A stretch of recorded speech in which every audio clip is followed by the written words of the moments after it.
Hey guys, I'm Pastor LaBryant friend, and I'm the proud lead pastor of Belong Church Atlanta. And I want to welcome you to our YouTube page. I'm hoping and praying that something you see here helps you see God differently. We exist to be a bridge for people to experience and belong to Christ in community. And you, even watching this online, have the ability to be a part of that online community. If you want to stay abreast of everything that's going on here at Belong Church, you can text BELONGATL to 94000, and that'll keep you fully in the loop with all things Belong. In addition, you can follow us here on YouTube, like and subscribe. But you can also follow us on Instagram at BelongATL and on Facebook at Belong Church Atlanta. Now, let's get ready for today's message. Lamentations 3:16. So I got a lot of backdrop. I got a lot to give you. There's going to be a lot of scripture. So keep something handy to write with. Lamentations 3:16. Here is what the prophet Jeremiah writes in his cry to God. He says, "He has made my teeth grind on gravel and made me cower in ashes. My soul is bereft of peace. I have forgotten what happiness is. So I say, gone is my glory and all that I had hoped for from the Lord." Am I talking to anybody seasoned already? Does anybody feel like already you understand where Jeremiah is coming from? "The thought of my affliction and my homelessness is wormwood and gall. My soul continually thinks of it and is bound down within me." But, everybody shout, but. Can I just declare this? The story is about to change. I just need 50 people that can grab this real quick. If you believe that in one message, one thing you receive, the story and the narrative of what you're in and what you're dealing with right now can shift all of a sudden. I need somebody just to shout, but. I need you to believe that everything that's happened up to this moment has only been the precursor to what God is about to lay out for my life. It ain't looked good, it ain't felt good, but I'm on my way to my but. Everything is about to change. Everything's about to shift. Everything's about to move. And what the enemy meant for my evil, but God is about to step in. Woo. I said, but God is about to step in. Woo. But God is about to step in. I don't want to get too far in my message, but today I'm thankful for the but. I'm thankful for the divine interjection in the midst of the most tumultuous season of my life. I'm grateful that when I thought it was over, I didn't know it wasn't a period, but it was a comma, and God was about.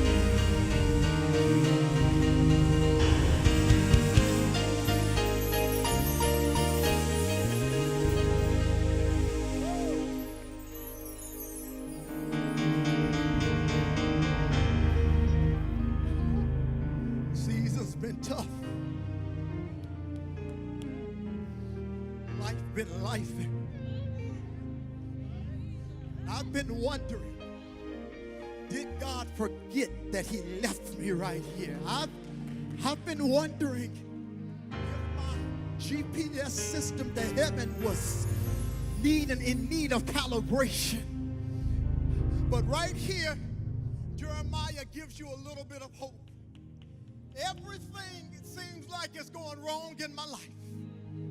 But this I call to my mind, and therefore I have hope that the steadfast love of the Lord never ceases. His mercies never come to an end. They are new every morning. Woo! Great is your faithfulness. I just need somebody to declare it real quick. Great is your faithfulness.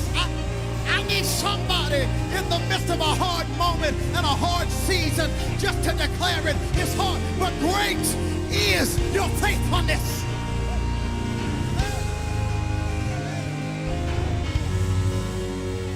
this I recall to my mind. Sometimes with tears streaming down my face, because I don't know what I don't know about what I don't know. But what I do know is that there's a God I've got history with.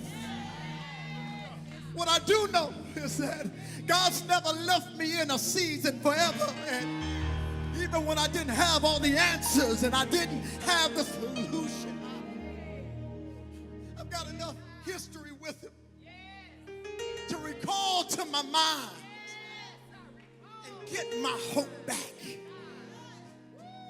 Because of the Lord's mercies, I've not been consumed. His compassion has failed me not. Y'all, I'm trying to keep it together, but it's been new every morning. I just need somebody to throw your head back and shout, great is his faithfulness. Y'all, we may not get past this moment, but I need you to declare it, great is your faithfulness. Woo! I need you to declare it, God, great is your faithfulness. I didn't know if I was coming or if I was going, but my declaration is, you've been so faithful. You've been faithful. You've been faithful. Mercies are new every day. Great is your faithfulness. I feel like the Spirit of God is breathing on that for somebody in the room. I'm going to move, but I feel like that's all somebody needed walking in the room. If I don't get any further in the message, I need you just to hold that in for you, that his faithfulness is. He's been faithful. He's been faithful. He's been faithful. They're new every morning. Great is your faithfulness. The Lord is my portion, says my soul. Therefore, I will hope in him.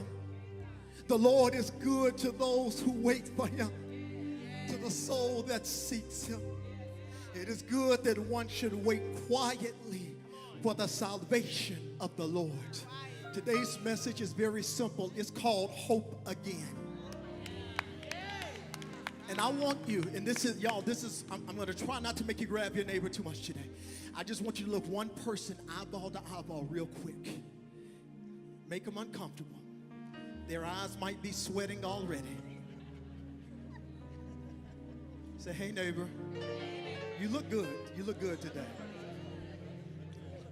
I'm here to announce to you today you can get your hope back.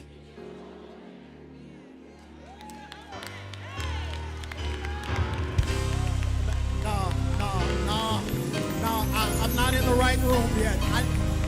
You might need another neighbor.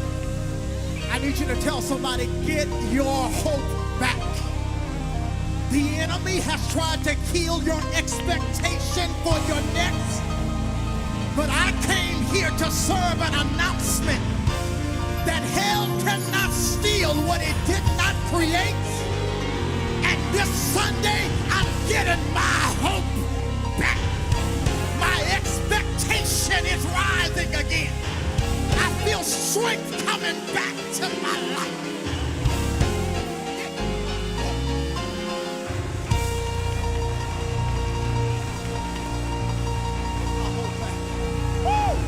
Y'all, I'm gonna move. But what Joel would say is that I will restore unto you the years that the palmer worm and the cankerworm attempted to destroy.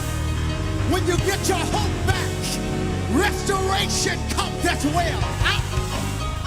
I'm believing that I should get your hope back. He's about to restore your mind. He's going to restore your heart. He's going to restore the promise. And he's going to remind you, I did not forget what I said about you.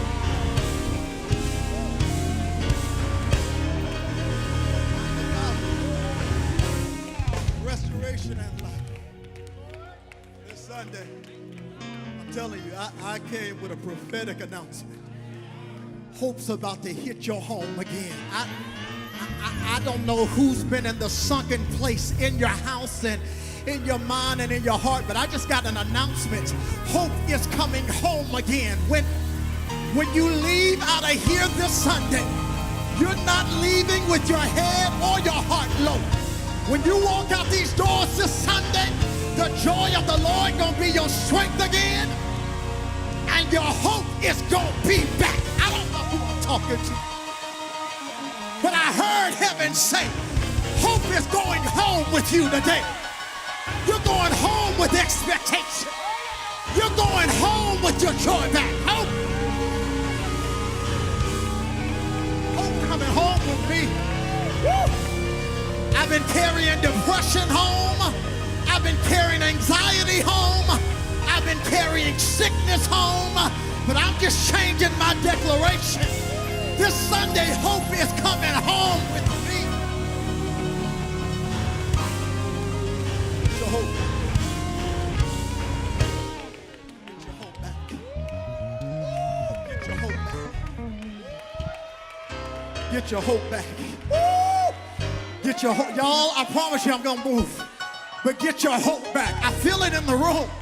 Expectation is already rising. Get your hope back.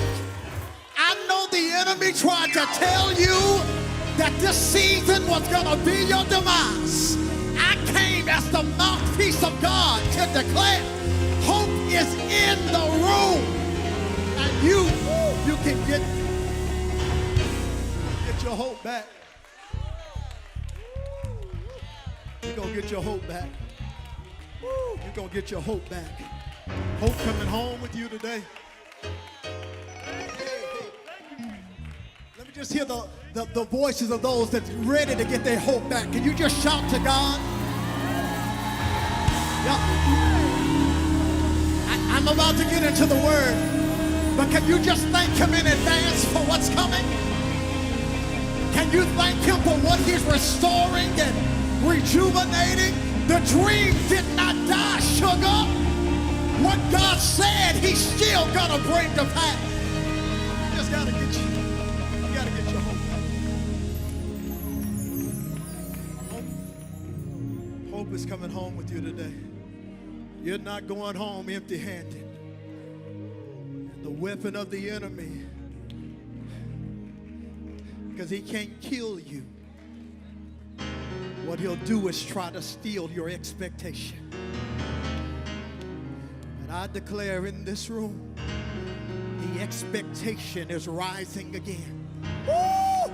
I believe God like I've never believed him before. Expectation is rising in the room, and you're about to see everything that God said as it pertains to your life. Y'all sit down so I can try to.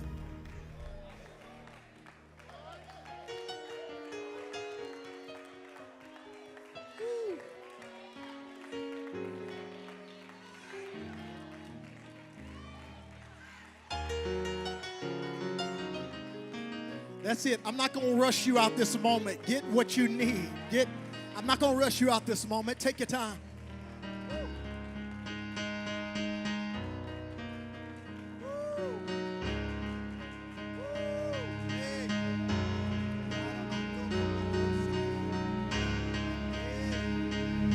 Hope's coming home today.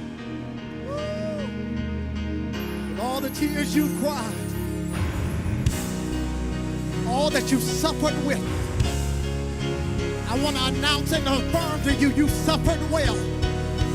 And hope is coming back home. It's coming to your address. It's coming to your last name. It's coming to your bloodline. Hope is coming back home with you.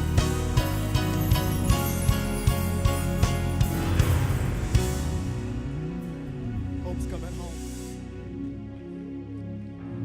And the God who started it in you is faithful to perform everything that he promised. I want to announce this for the room. The God that started it in you, he's faithful to perform everything that he promised. I want to announce it one more time. The God that started it in you is faithful to perform everything that he promised. So, I'm gonna do my best to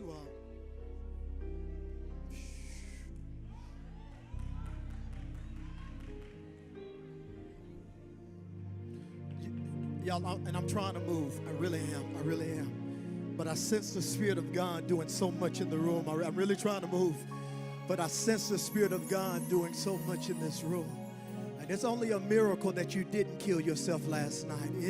It was the hand of God. I know what the enemy tried to convince you of, because he didn't want you to walk into this room today, because he knew that if you got here, something was going to come alive again. And I'm telling you, it's about to break forth all of a sudden. It's about to spring up all of a sudden. Y'all, I'm talking to some people that were ready to throw in the towel on life, on your very exact. I'm telling you, something's about to spring forth all of a sudden. Woo! It's going to come out of nowhere, and you're going to feel strength and power and wisdom rising out of nowhere. It's about to break forth.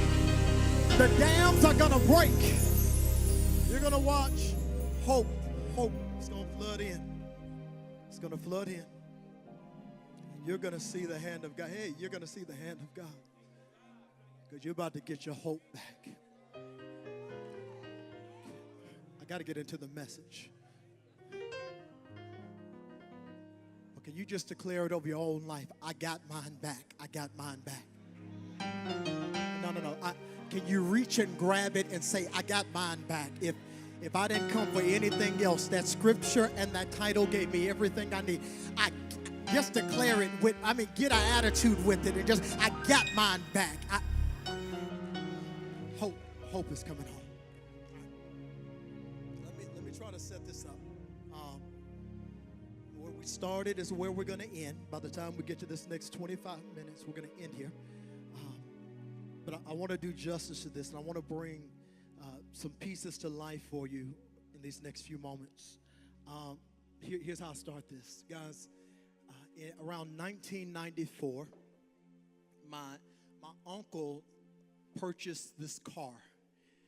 It was a 1969 Chevy Chevelle Super Sport. So all the car panachios like, yes, sir, that's the one. That's it, all right? He bought this car. It was in need of significant rebuild.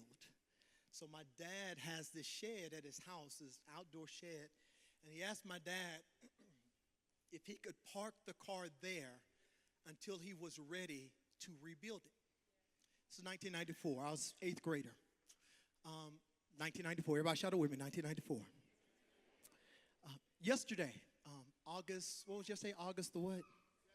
August the 17th, 2024. I called Ashriel, and I said, she's living with my dad right now. Pray for her.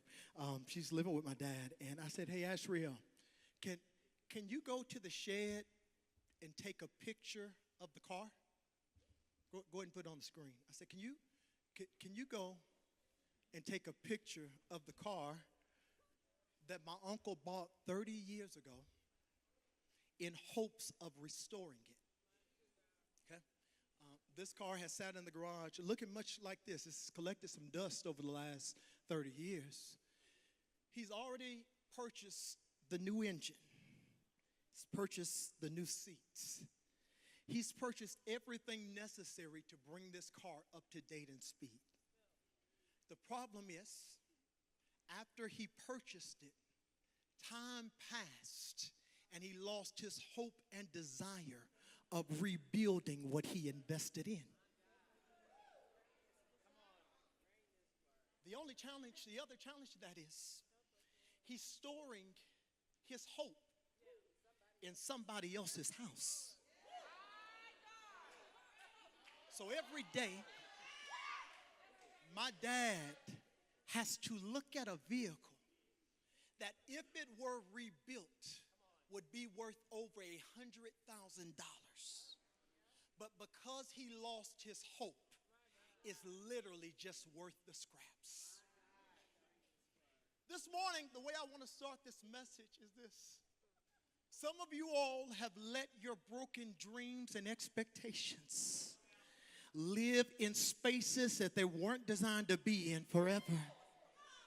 And other people have been helping you carry the burden of broken hopes, dreams, and desires from God. But I want to declare to you that God is the God that can restore it all just like that. Matter of fact, the same way my uncle's got all the parts to make this car work, you've got everything you need to get every dream back. Can I declare this? Woo! You are not too old for God to bring to pass what he promised you. You have not missed your window. You have not missed a moment. God can do in 1 month what would have took you 10 years if you'll just get your hope back. He's the God that restores, and he's the God that makes it all better. Because the value's still there. It just needs to be restored. Your value ain't went nowhere. God just needs to give you restoration in your hope so that you can start believing again for God to do what he promised you he would do. Because the only weapon the enemy has to stop you from becoming everything you're called to be is to steal your hope. How many of you all have ever had a dream, something you know you heard from God? How many of y'all have ever had a vision, something you know God told you to do? And how many of you all were excited as soon as you heard it? Let's be sure we're in the same place. How many of y'all like, oh, God, I'm going to do that. Lord, have mercy. I don't know if I can, but if you said it, I believe it.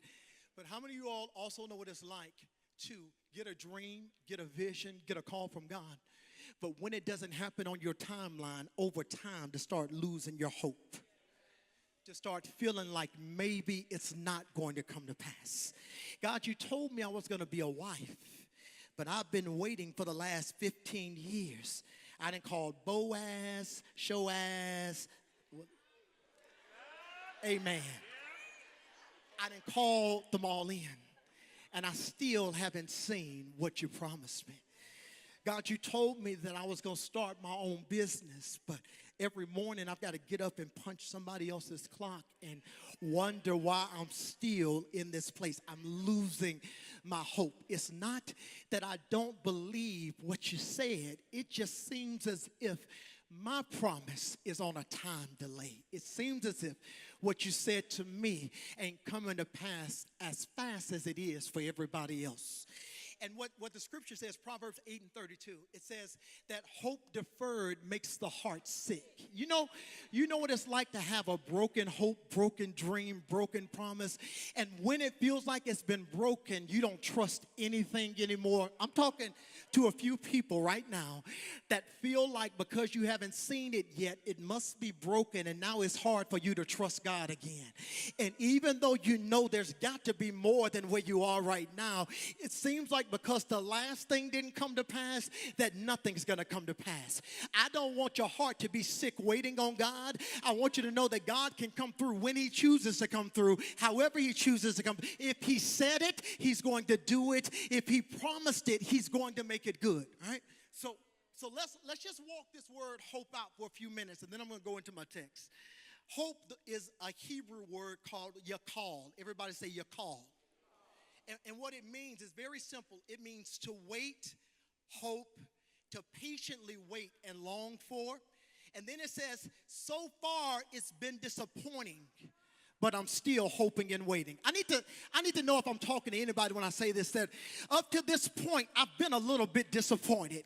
Can anybody just be honestly, just raise your hand and say, you know what, God, up until this point, I love you, but I'm disappointed. No. Let's talk about this for one moment. Let me help you let your guard down. Because it's very possible to be madly in love with God and at the same time deeply disappointed in what hasn't happened. Can I talk to a couple real people that have said, you know what, God, I'm going to serve you all my life, but right now I'm disappointed with my life. I'm disappointed with these people. I'm disappointed with everything that's going on in my life. I love you, but my hope's just gone. I still need you and want you, but my hope just feels like it's been broken. And I don't know what it's going to take for me to fully get reinvested in what you've called me to be and do. Because, hear me, disappointment is a powerful deterrent. Because when you've been disappointed, it's hard for you to get your faith back up to believe again. when your dreams have been dashed and your hopes have been shattered, disappointment, it's hard for you to get yourself in a place to say, you know what, God, I'll believe you again. How many of you all know what it's like to live disappointment after disappointment after disappointment after disappointment, to the degree that it feels like God just must not like me? Why am I always the one going through? Why am I always the one that's struggling? Why am I always the bridesmaid, never the bride? Why do I have to celebrate everybody else's promotion? Shout about it being in the neighborhood, but nobody ever knocks at my door. Why is it me? Why does it feel like it's me that's always the one in the tight space? Matter of fact, God, why is it always me that still got to live honorably while everything is going wrong? Why am I still the one that's got to live up to a standard while everything around me feels like it's shattering? Why do I still got to treat people right when they've done everything but do it unto me? God, why? Because now my hope is not just shattered in you. Sometimes my hope has been shattered in people. Sometimes it's not just that I don't believe God. Sometimes the people God has put around me and the people that God has called me to serve will make me lose my hope too. I need to talk to some people that know what it's like to be in bad relationships, bad connections. I want to talk to a couple of people that know what it's like to raise children the best that you can and they still turn the other way. I want to talk to a few people that know what it's like to invest everything you have into something and then watch it not amount to what you thought God said. It's one thing to love God, but we don't talk enough about having to wrestle with the dichotomy of loving God deeply and being deeply disappointed simultaneously, because seasons didn't turn out what they should have been. People didn't turn out the way they should have been. People gave me promises and they didn't come through like they said they would. God, my hope is just gone. Hope is a feeling of expectation and a desire for a certain thing to happen. And for many of you all, you've been waiting for a certain thing to happen. How many of you all have been waiting for that one thing to happen? Now, I'm not necessarily talking about the $250 million lotto. And I done scratched off, and God, I'm hoping that this ticket hit this time. No, I mean the place where you've heard God's whisper. And this whisper seems extinct now because what you heard hasn't come to pass just yet. I want to give you all, let's walk through 5 scriptures real quick to help you get your hope back. I'm just giving you an appetizer real quick. And then we're going to go into the meat of this message. Psalm 147 and 11. It says, the Lord delights in those who fear him, who put their hope in his unfailing love. When I haven't been able to hope in anything else, the one thing I have to recall to my mind is that God still loves me. Can you just put your hand on your heart and just say, God still loves me? With all of my dysfunction, with all of my brokenness, with all of my trauma, with all of my triggers, God still loves me. And I've got to find hope in the fact that God's love has not failed me. Now, if there's nothing else you can find hope in, the love of God still has not failed you. Proverbs 23:18. Let's walk it through real quick. There is surely a future hope for you, and your hope will not be cut off. I need y'all to make this quick declaration. My hope. Let me give y'all a second to write. Y'all ready? Everybody shout it with me. My hope will not be cut off. All that means is everything I'm going through now does not have the ability to circumvent what God started in me. All it means is this season I'm in is not powerful enough to stop what God said. All it means is all hell can break loose for the next 6 years in my life. But let me get to year 7 and watch God come through powerfully, because my hope will not be cut off. If God said it, he's going to do it. Woo! Everybody shout a future hope, a future hope. All it means is there's something coming that you have not seen yet. I need somebody to shout it. Something's coming for me. There's something coming for me that I have not seen yet. Romans 15, 13. Let's just walk you through. I want y'all to write these down. Romans 15, 13, it says, may the God of hope fill you with all joy and peace as you trust in him, so that you may overflow with hope by the power of the Holy Spirit. Here's what I'm believing. Your life is about to hit overflow with hope. I don't need to be able to make it happen in my bank account. I just need to have hope in the one that controls it all. I don't need to have it all together. I just need to have hope in the one who does, right? I don't have to have it all. All I got to know is Jireh is somewhere close, and God is going to do everything that he said. I'm almost done, y'all. Psalm 62, 5 and 6. It says, yes, my soul, find rest in God. Lord, I'm going to finish reading this. Take a deep breath. Breathe in, breathe out. Find rest in God. I want you to breathe in one more time. Find rest in God. Breathe in, breathe out. Some of you all have not rested in a long time. You've been arrested by what you're going through. And it's robbed you of your ability to rest in God. Some of you all have been trying to control your own narrative to the degree that you have tried to manipulate systems and structures to work in your favor.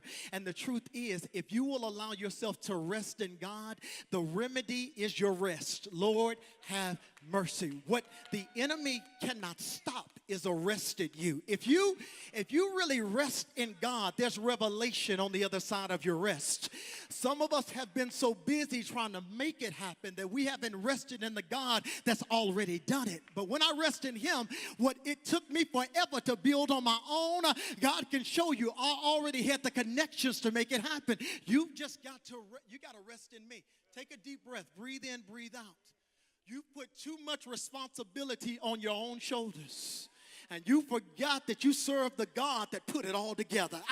I need to just talk to, I know I'm in the right room. I just need to talk to a few people that have been just trying to make it happen on your own. And I want you to understand, you serve the God that has already made it happen. Find rest in God. Why do I need to find rest in God? My hope comes from him. So anytime my hope is depleted, I guarantee you your rest is too. Y'all, I'm trying not to skip on the stage this morning, but rest and hope work in tandem. Because revelation comes from rest. And when I'm not rested, I easily lose my ability to hope in what's coming next, right? So my soul finds rest in God. My hope comes from him. Truly, he is my rock and my salvation. He is my fortress. I need y'all to declare this. I will not be shaken. No. I need you to put all 10 of your toes on the floor. Some of y'all may need to stand up and say it. Just shout, I will not be shaken. It don't mean life ain't tried to life me, but my declaration is I'm not governed by what this life is doing to me right now, because God is my rock and my fortress. My declaration is all hell can come against me today, but I will not be shaken. And finally, Psalm 40 and 31. But those who hope in the Lord will renew their strength. They will soar on wings like eagles. They will run and not grow weary. They will walk and not be faint. Here's my faith. Here's what my faith is for you. When you hope in the Lord and when you find rest in him, you're also about to find new strength. You don't need more time. You need more strength.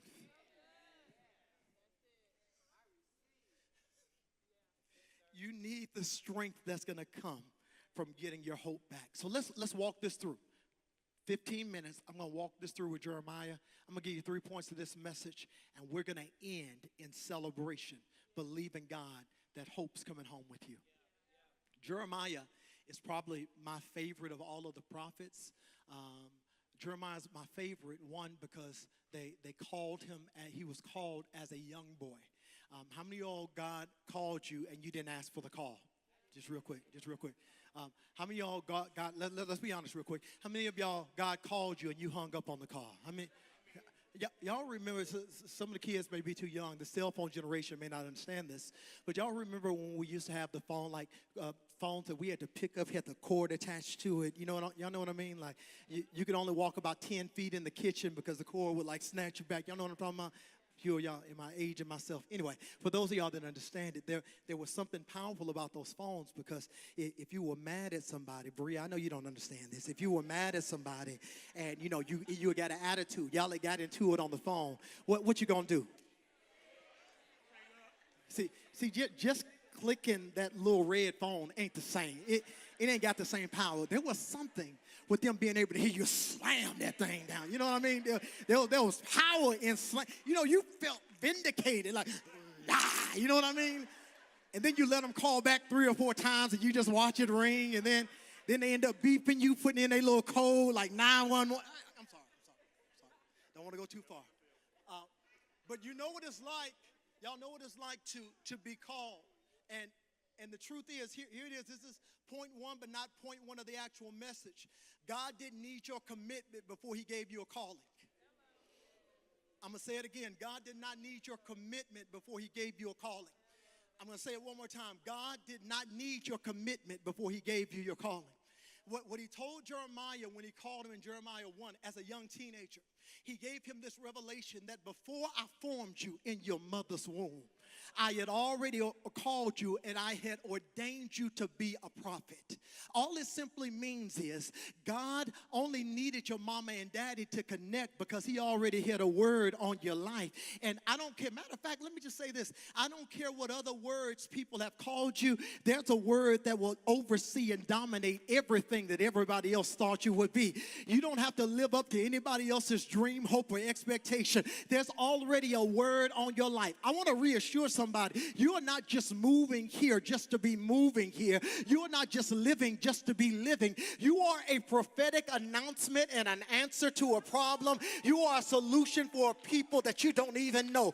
God called you with purpose and intentionality. He called you with a great call. You are not an accident, and that's why you couldn't die in the womb, and that's why the asthma couldn't kill you, and that's why the car wreck couldn't take you out, because your life is still. Somebody just shouted, I'm on assignment. I'm on assignment.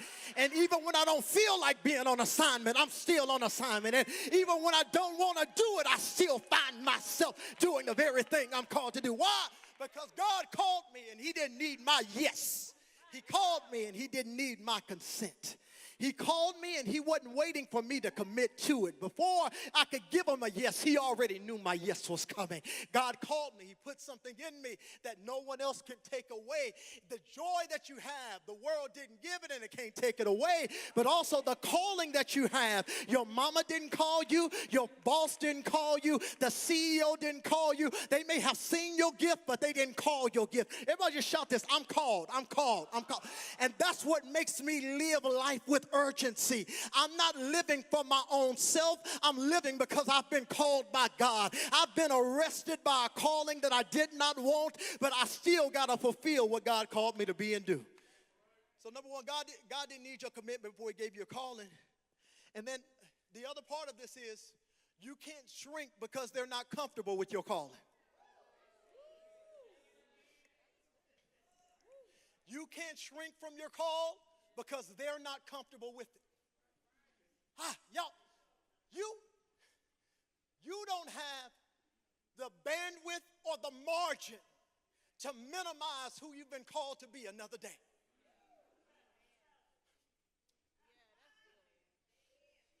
You don't have the bandwidth or the margin to minimize yourself again. And if you're around people that want you to shrink, find yourself in the company of people that are bigger than where you are right now. Because big people don't want small ones to shrink. They want to see you become everything you've been called to be. May the crab in the bucket mentality be broken off of every part of your life. I'm not fighting anybody to be who I'm called to be. I'm simply being who God called me to be. Here's what Jeremiah says about having to shrink. Jeremiah 20:8, he says, for whenever I speak, I must cry out and I must shout violence and destruction. Because the truth is, God doesn't always give you a pretty assignment. Some people get pretty calls and easy stuff to do. Other people get to say the hard stuff that everybody don't want to say but needs to be said.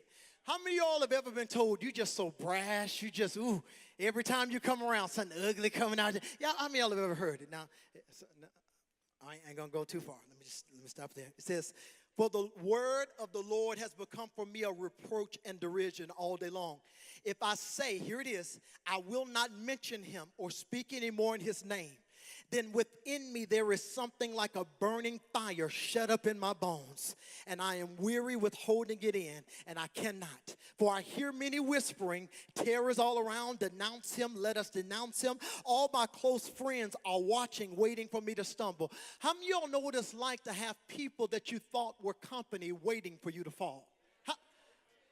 Let me take it a step further. How many of you all have ever had a space where people you thought were friends, you didn't find out they were foes until the opportunity really came, everything came to the surface? People you thought you were in business dealings with, people thought you were doing life with, people you thought you had married, you find out they got a whole nother personality and persona. There's a whole nother person on the other side of them. I thought they were my friends, but really they've been waiting for me to fall. Here's my declaration real quick. God's about to send you the people you don't have to question anymore. Can I go here for 13 seconds? God's about to send you the people you don't have to question anymore. I'm praying that God surrounds you and impacts your life in such a powerful way that the people in your circle and those closest to you, you never have to question why they're there another day. May God send you the people that you can be vulnerable with and not worry about them exposing your vulnerability to someone else. May God send you the type of relationships that will be a fortress around you and not foes against you. May God send you the type of people that will encourage you when you cannot encourage yourself, that will pick you up when you feel at your lowest. May God surround you with the right relationships. What Jeremiah says is, my friends been waiting for me to fall. And there's nothing more challenging than feeling like those that should be with you really are not with you at all. My close friends are watching for me to stumble. Perhaps he can be enticed and we can prevail against him and take our revenge on him. But verse 11, it says, but the Lord is with me. Can somebody just shout that? The Lord is with me. No. I need you to just shout it to your own soul. The Lord is with me. I can't tell my neighbor this one. I got to tell myself this one. The Lord is with me. Like a dreaded warrior. Therefore, my persecutors will stumble and they will not prevail. They'll be greatly shamed, for they will not succeed. Their eternal dishonor will never be forgotten. Finally, here it is, and we're going to go into the actual point of the message. God is the only one who can punish you and prophesy to you at the same time. Now, this may not be y'all's story, because maybe y'all were some stellar kids. I was a sneaky kid. Let me be honest. I wasn't gonna be like blatantly disrespectful to your face, but if you wasn't watching, I'm probably gonna slip and do something. Just being honest. How many of y'all were sneaky? Like sneaking out the house. Let me not go too far, because I want to tell on myself today, because I feel the condemnation already coming. So I ain't gonna overexpose myself. Y'all, one time I got caught in the midst of my sneakiness. And my mom was the one that did all the whoopings. It wasn't my father, it was my mom.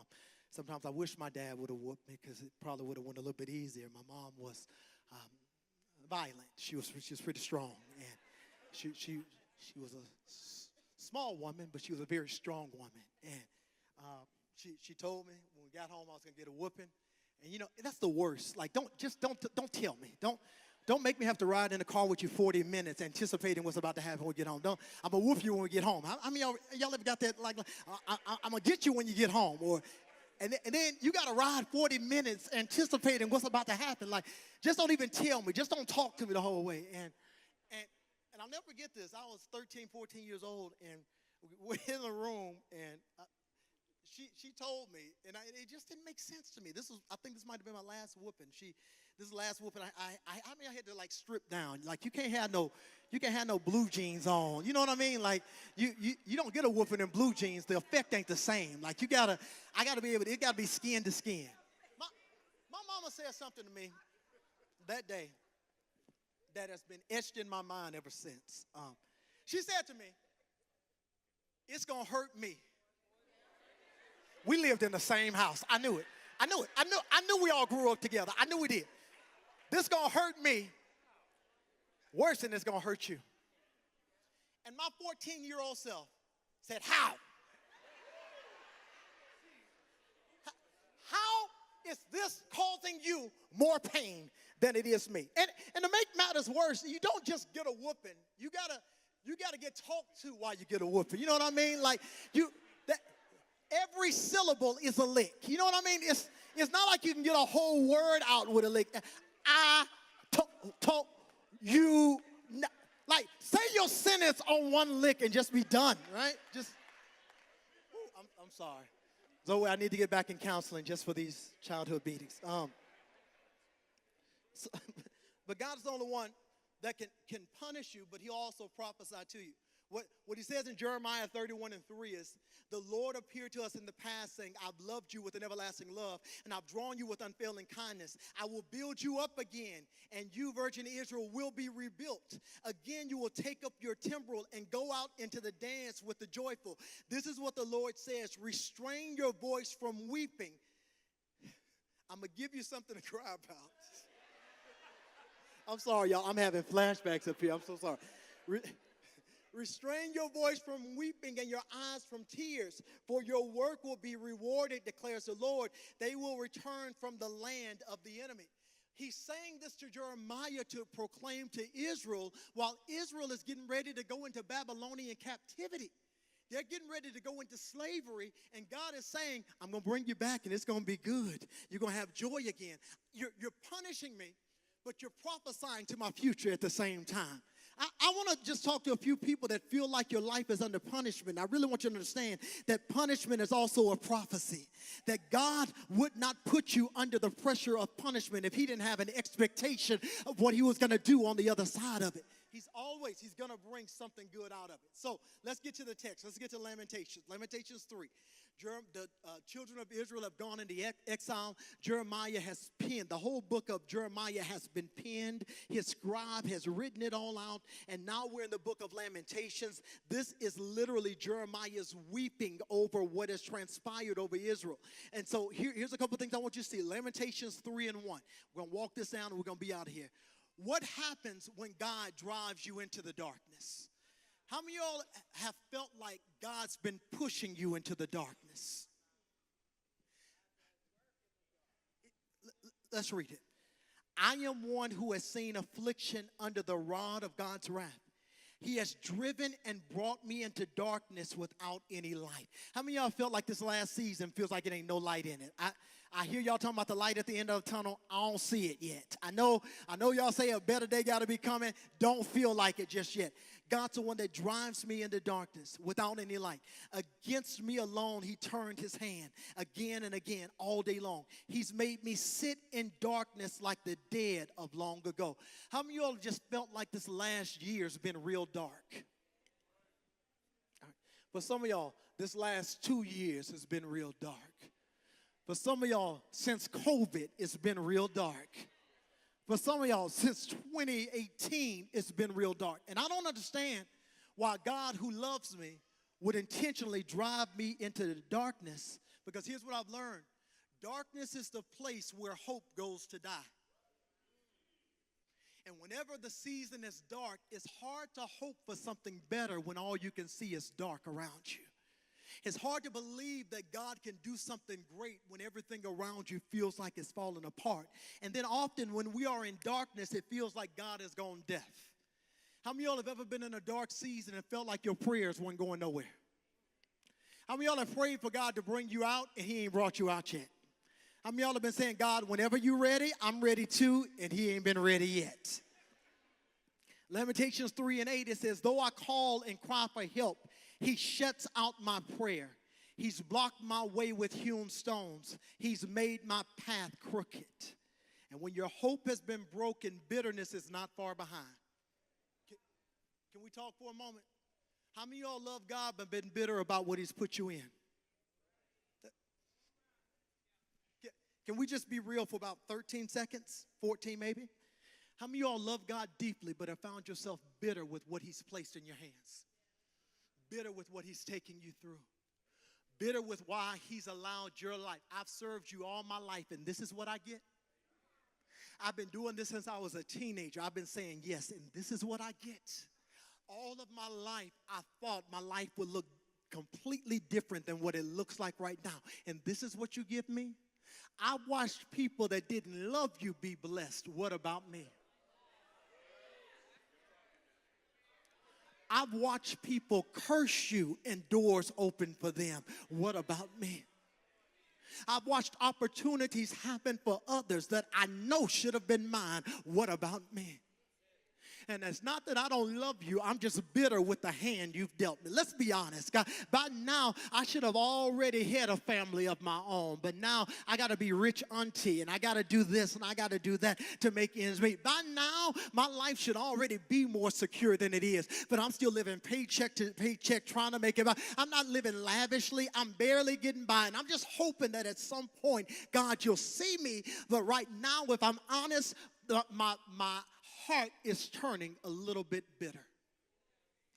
I love you, but I'm bitter with you. I love you, and I'm going to keep showing up to church, but I'm going to lift these bitter hands every single time. I'm going to keep showing up to church, and I'm going to hear this word, but I don't know if the word's got enough power to break through this bitter heart, because life's just been hard for me in this season, and God, this is not what you promised. It does not look like what you said it would be. This is not what my promise was. Have I sinned? Did I fall? Did I do something wrong and miss it? God, if you'll just correct me, I'll change everything. God, if you show me where my misstep was, I'll fix it all tomorrow. But you didn't tell me that part of my journey was going to be being married for a few months and then being divorced. You didn't tell me I was going to have to deal with infidelity and with somebody saying they love me, but they really don't love me at all. You didn't tell me that I was going to have to raise these kids on my own. This wasn't a dream. This wasn't a promise. You didn't tell me the job market was going to crash like this. And I heard you say start your own, but when I started it, nothing seemed to match up. But you didn't tell me. I walked away from so much to serve you, and it seems like I've got nothing in my hands, because when hope is gone, bitterness is not far behind. I'm just looking at for a few moments, because I'm trying to pierce the bitter heart before I get to the 3 points of this message. I'm trying to take a couple minutes. I want it to resonate in the room that you're not in the space by yourself. We've been married 20 plus years, but it still ain't got right yet. And God, I'm bitter. I thought I'd be loved better than this by now, and it still feels like I'm not getting the love I thought that I should. God, at this point, I thought I would be flourishing in everything you've called me to do, but every once in a while I'll see a little trickle of hope, but not very much. And God, I'm just bitter. I love you, but I'm bitter. You do know they can exist at the same time. You can love God and be very bitter with your season. I just get a show of hands. How many of you all this year have been battling a bitter heart? Bitter. Expectations feel like they've been dashed. Hope feels like it's nowhere close. So how do you get your hope back? 3 points, 7 minutes, I'm done. Number one. Remember the but. Here it is. Jeremiah, he says, it feels like I'm chewing on gravel. I'm eating rocks for dinner. Everyone has walked away from me and despises me, and it seems as if all my hope has been stripped away. Jeremiah is speaking in reference of the children of Israel and their Babylonian captivity. I'm speaking in reference of your broken heart. It feels like everything around me has fallen apart. And it seems as if the God who said it is not going to be able to do it. But then at verse 21, everything changes. but this I recall to my mind. Therefore, I have hope. I'm asking God to give you total recall of every miracle you forgot about. I'm asking God to help you remember in the midst of your hardest seasons that he was the one that saw you through the last 7 of them, and he's going to be the one that sees you through this one. I'm asking God to give you total recall of stuff that happened in your childhood, the miracles that he worked decades ago. And I just need you to extend your faith on the record of God, that if he did it before, he's faithful to do it again. I just got to call it back to my mind. What the enemy wants you to believe is that so much bad stuff is happening that the bad things have erased your history with God. I came to announce to you that if God broke you out in 1990, he can break you out in 2024. If he gave you a miracle then, he can give you a miracle now. He's the same God. You got to remember the but this I recall to my mind. I need everybody to close their eyes for 15 seconds. And I need you to get a but this in your mind. I need you, just for a second, to remember the miracle that you forgot about. I need you to get it in your mind and your heart. It's going to make sense by the time we get to the end of this message. I need you to get in your heart and your mind how God broke you through, broke you out, made a way out of no way for you. Get your but this in your mind, because we're going to celebrate it in a moment. Get your but this in your mind. The place where God did what no one else can do, where the car wreck literally should have taken you out, but God. Where you should have been dead in the womb, but God. Where in all reality, your life, the bullet should have taken you, but God. The relationship should have killed you, but God. Everything that you faced up to this moment should have been the reason why you're not existing right now. But my testimony is, but God. Some days I don't have anything else to say. Some days I don't know what else I'm supposed to say. All my declaration is but God. I don't know why I'm still here. I don't know why I haven't died yet. I don't know why God keeps on keeping me, but God. There's a but you got to remember. God has brought you this far, and he's not done bringing you yet. If there's breath in your body, he's not done bringing you yet. Here, remember the but. What? All I'm saying is I've had difficult days, but I'm not going to forget the God that intervened in my last difficulty. I've had days where I didn't know where I was going to lay my head down at night. But I can't remember the God that made a way out of no way. I got to remember the God that made a way out of no way. Remember the but. Remember the but. Y'all got your but in your mind? Number 2, recall the Lord's faithfulness. Remember the but. Then you recall the Lord's faithfulness. It is because of the Lord's mercies that I have not been consumed. His compassion did not fail me. When I didn't even know I needed his compassion was right there to lift me. So I've got to remember the faithfulness of God, even when it seems as if it looks as if my season and my situation is not going to change. But number 3, and I'm done. Rest and rejoice while you wait.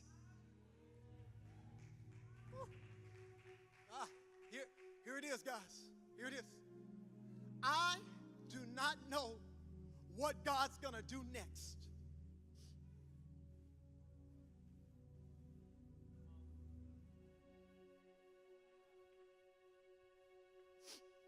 There are moments where I struggle with not understanding what God's doing in now.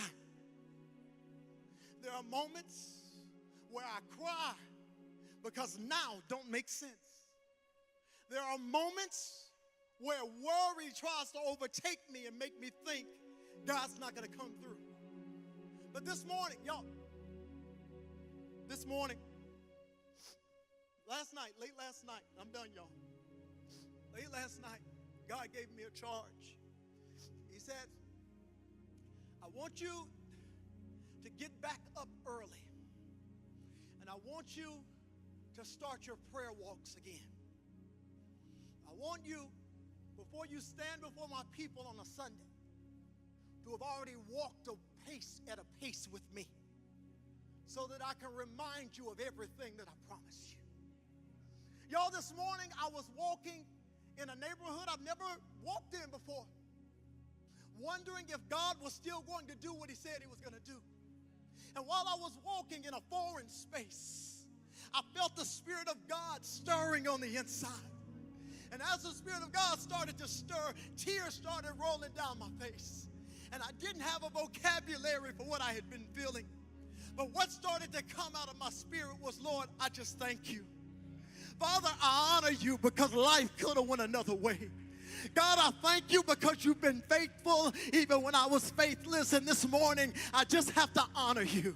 Before I stand before your people and tell them to worship you in the midst of their calamity and their transitions and their confusion, I will walk this sidewalk and begin to honor you for what I don't know what's coming next, but because I know the God who does. And I'm walking and I'm crying. And I'm crying and I'm walking. And with every step, God was just reminding me, I've carried you this far. I've been with you every step of the way. My only expectation of you is that when you're in a season like this, worship while you wait. I know you don't know what's coming next. And I know it feels difficult in the midst of everything that's going on around you. But my call to you is not to let the anxiety of what you don't know override that God and the anchor you know I've been. So all I want you to do is remember when you thought it was over in 2020 and when you were ready to throw it in 2021. I was the God that saw you through every time. When you thought that I was finished, I had to prove to you I was just getting started. And if you can worship me from that reference point, I'll show you every time that I'm not done doing what I'm going to do in you. But I need you to thank me while you wait. I need you to rejoice while you wait. I need you to worship while you wait. Because worship becomes the well that I pull my hope from. Worship becomes the well where I pull my hope from. And I'm believing that for some of you today, before you walk out of this building, hope's about to come alive again. Go wait on the Lord. Wait on the Lord. I believe that what God's about to do for you in these next 5 minutes, it's about to be fuel for your future. I need you for just a few minutes. We're going to pull on our memory and our history with God. And it doesn't matter that you don't know what's happening right now. All that matters is that you know that the God that does. Some of you are in the midst of, divorce paperwork's already been filed. And you're like, God, why would you give it to me? And why would it be taken away like this? And God says, I don't need you to worry about the details. I need you to worship me while you wait for the details to become unveiled. I need you to thank me when it don't make sense. If I've talked to anybody over this last hour and this message has hit you anywhere in your heart, I just need you to jump to your feet real quick.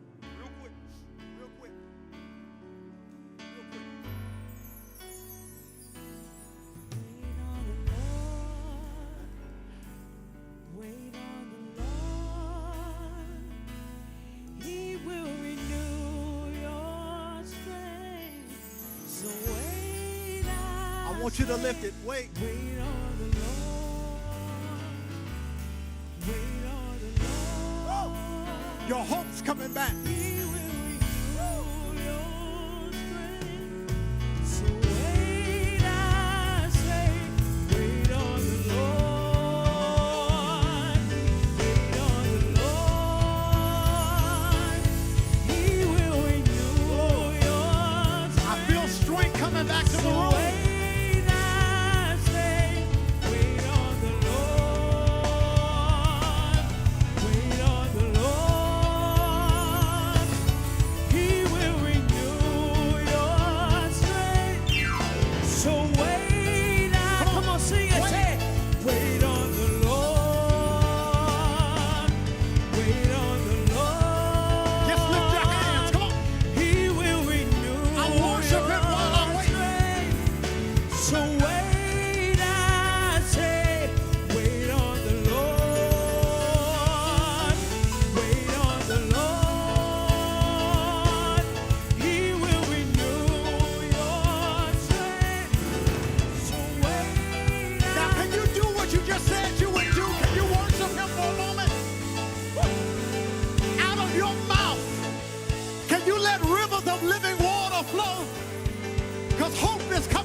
your future. He's giving you your hope back. He's giving you your hope back.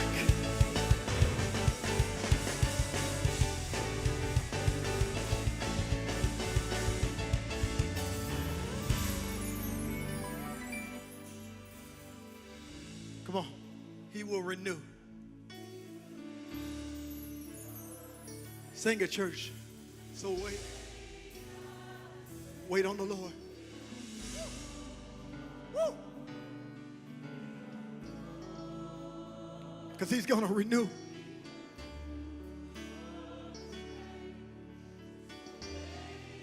Cole.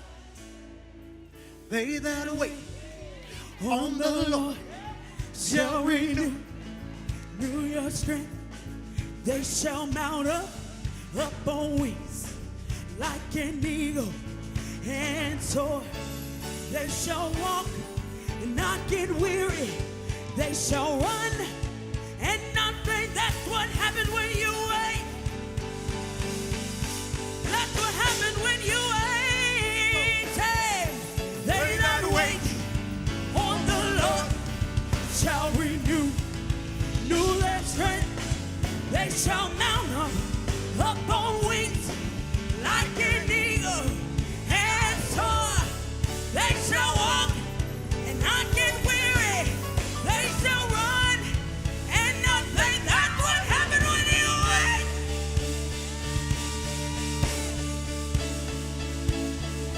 That's what happens when you wait. You get a little stronger. Hey, that's what happens when you wait.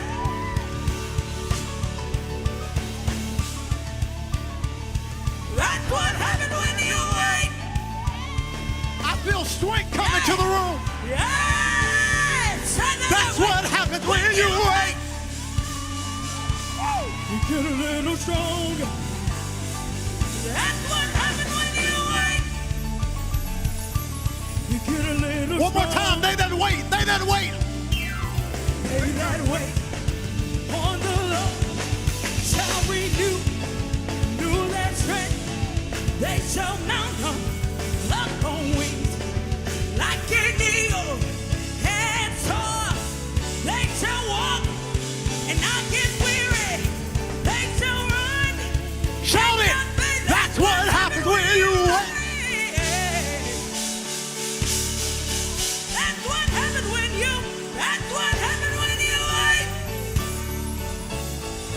Yeah, yeah, yeah. That's what happens when you wait. Wait, I say, on the Lord. That's what happens when you wait. Wait, I say, on the Lord. That's what happens when you wait. Get a little stronger.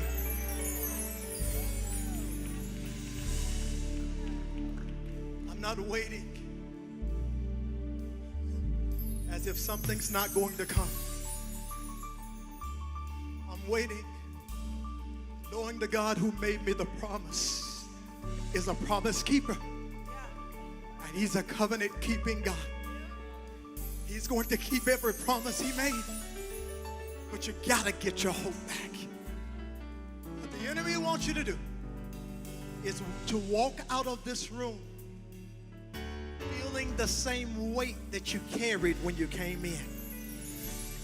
But I believe, and this is it, I'm gonna be done, that there's a shout of triumph in this room that's gonna make every mountain feel like a molehill. That's gonna make everything you've been facing feel real small in the grand scheme.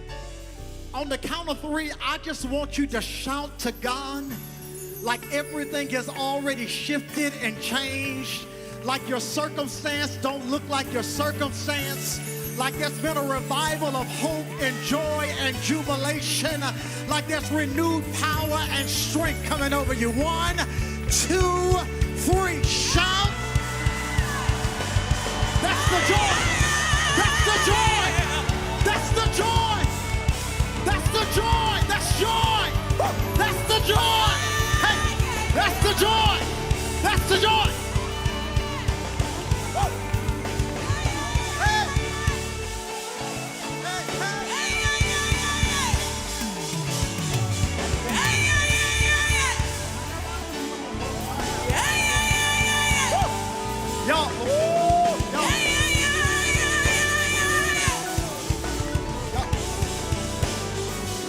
Give me 1 second. 1 second. Y'all, I promise y'all I'm done. Y'all, but that wasn't just a shout. I literally felt heaven break open for you. I'm telling you, I would not say it if I did not sense it or feel it. I felt the heavens unloading and unlocking and opening for you. I want you just one more time to honor the God that's about to restore your hope. I felt something loose in here. I felt something break free. I felt some chains break. I felt some chains break. I felt some chains break. I got my hope back. I got my hope back. I got my hope back. I got my hope back. Woo. I got it back. I got it. I got it. I got it. I got it. I got it. I got it. I got it. I got it. I got it. I got my will to live. I got my will to fight again. I got my will to build again. I got it. I got it. I got it. Got it. Got it back.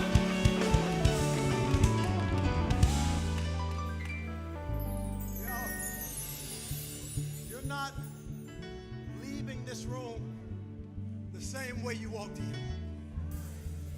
Some of you all this week got trials to face that feel bigger than what your current life circumstance is.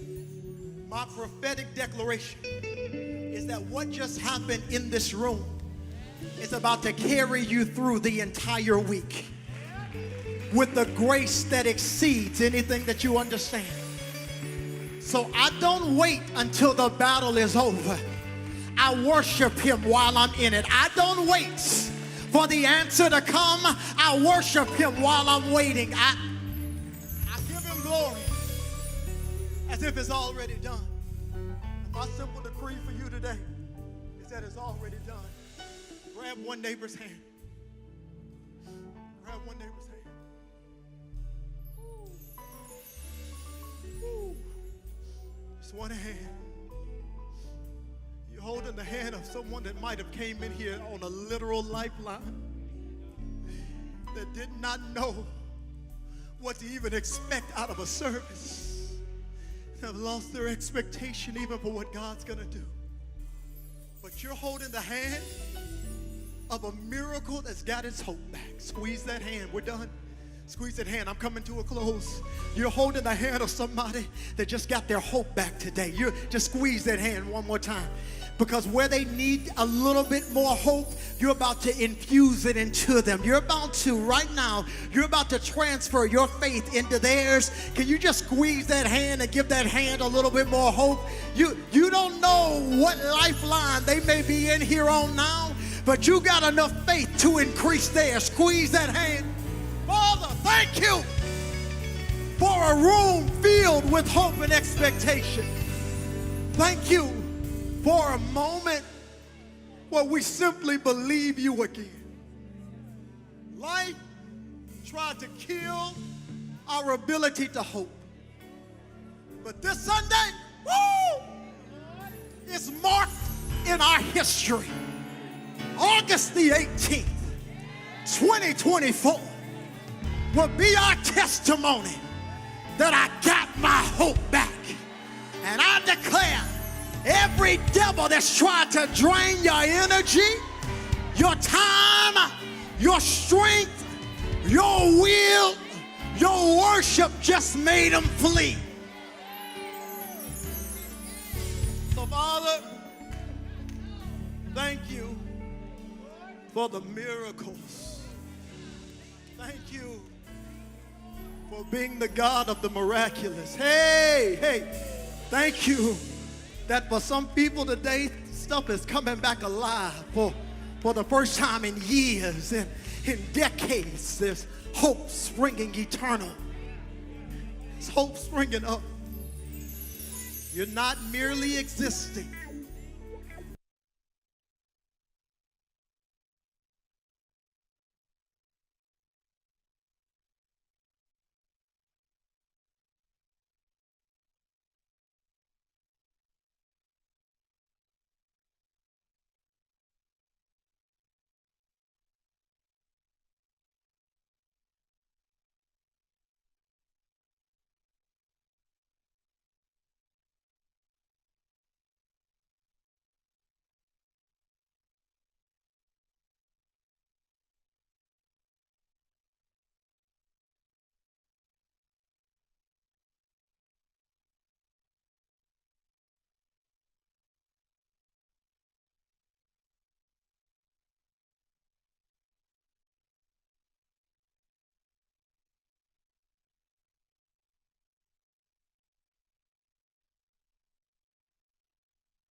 the goodness of the Lord in the land of the living. I just prophesy to you, God's going to do just what he said.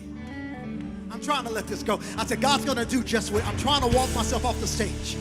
But God's going to do just what he said. Woo! I said, God's going to do just what he said. I said, God's going to do just what he said. I'm going to give you 20 seconds to praise him for what he's about to do. That God's going to do, woo, just what he said. He's a promise-keeping God. Woo! He's a covenant-keeping God. And every promise is coming to pass. For the promises of God are yes and amen. If God said it, he shall perform it. Has he spoken it and he cannot do it?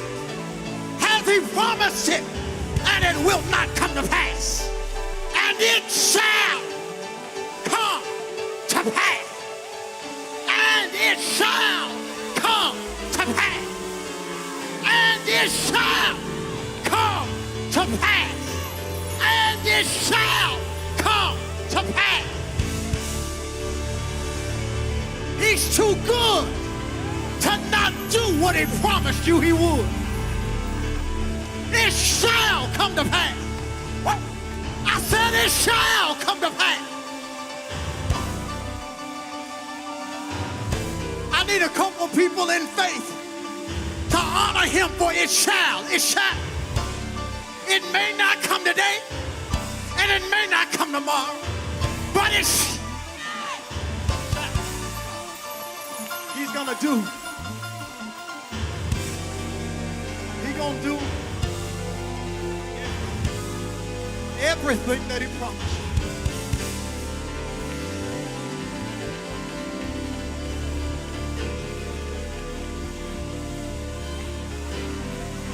He's gonna do everything that he promised you. He's gonna do everything that he promised you. He's gonna do everything. Everything that he promised. It shall come to pass. Congratulations. You got your hope back. Congratulations. Your hope's been renewed. You're going to watch God unfold every prophetic promise as it pertains to your life and your destiny. You're not going to miss one thing that God said. If you believe that, give God one more great.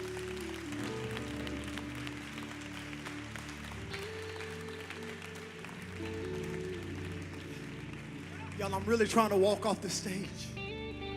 But the grave is not going to inherit the promise that God put in you.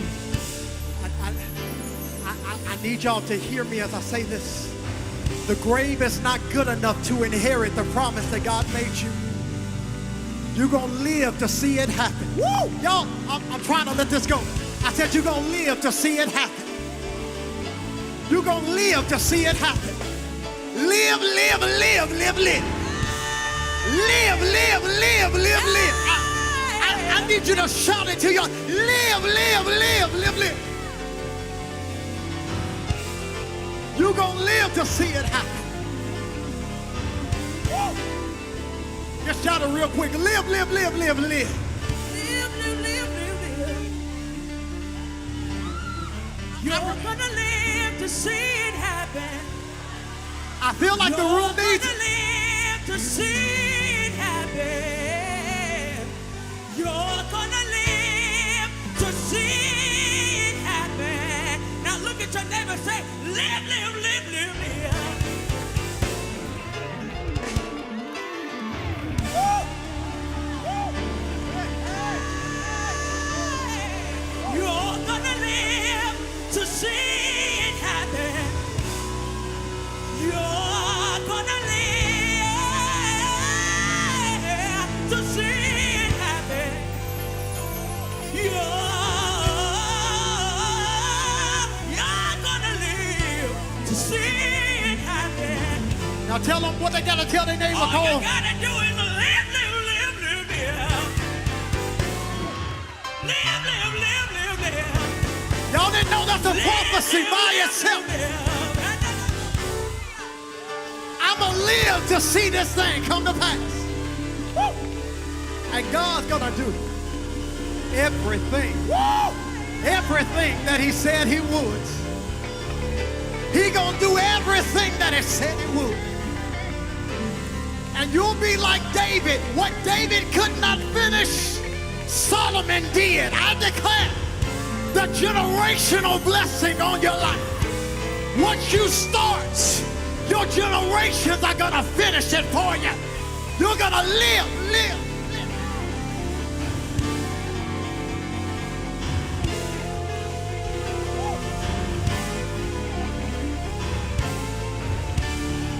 But it's coming to pass. It's coming to pass. I know the season's been hard. I know the moments have been difficult. But I'm telling you, as surely as Jesus is Lord, it will come to pass. You ain't walked in your best days yet. No, I need somebody to receive that. I'm letting this mic go. You have not walked in your best days yet.